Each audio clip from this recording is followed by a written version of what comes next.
Assalamu alaikum everyone. Today we are going to discuss about data exploration and analysis, which is very important topic in data science. So I have taken the example of iris, which is a classification problem, but for now we are just focusing on data exploration and analysis. We will discuss that how we can solve different classification and regression problem in the later lecture. Okay. So for this, we need to import all the necessary libraries, which is really important for data exploration. So how we can do it? We just write. I have already imported all the necessary library. You can see that NumPy is used for different computations of arrays, and Pandas is used to access the data set, and Seaborn is used to do a different statistical analysis, and Matplotlib is used to represent the data in the form of graphs. Okay, so in the second phase you can see that I have used pandas.read csv. Through this you can access the dataset and just assign to the df variable. So after that, if you wanted to show the first five rows of the dataset, so you just write df.head. So you can see over here that the first five rows of the data set that's shown over here. Okay, so there is a problem. You can see over here that no one column having a specific name. So how we can solve this problem? We just need to create an array having consist of specific names of all the columns. So I have created the array which having a specific sort of names of every columns. So the first one is sepal length, second one is sepal width, third one is petal length, fourth one is petal width, and the last one is class. And then I have assigned this array to the column name is just a variable, and then after that we need to access all the columns of the data set and just assign this variable to df dot column.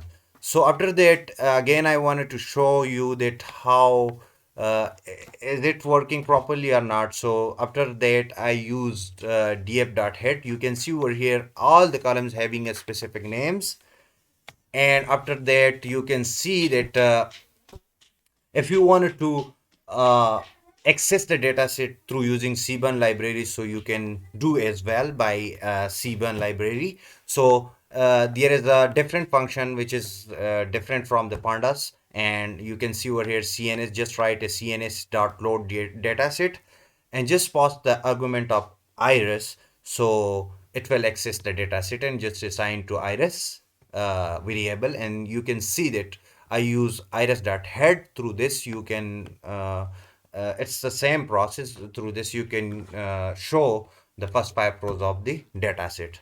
So after that, if you wanted to get all the related information to the dataset, so you just write df.describe.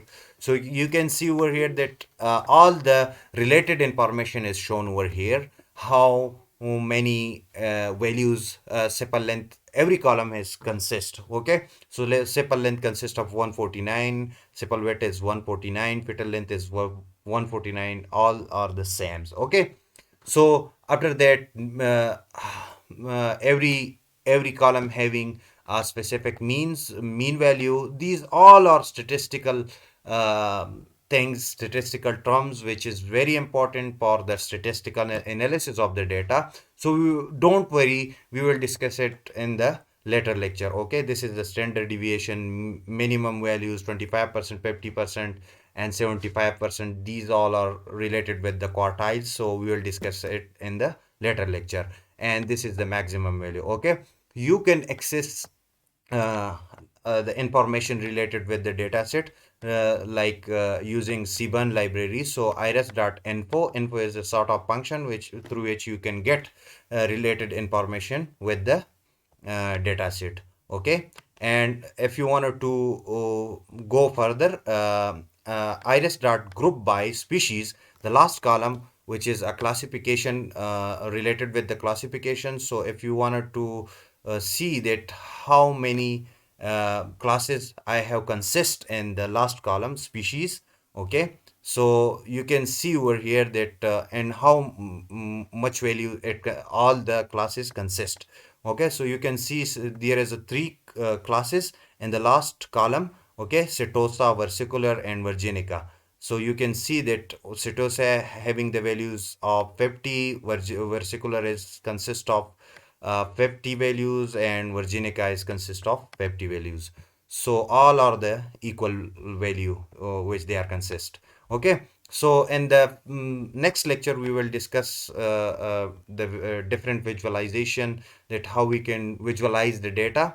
So we will discuss in the next lecture, but this was for this video. We will discuss visualization in the next lecture. So don't forget to subscribe my channel for further more videos. Thank you one and all.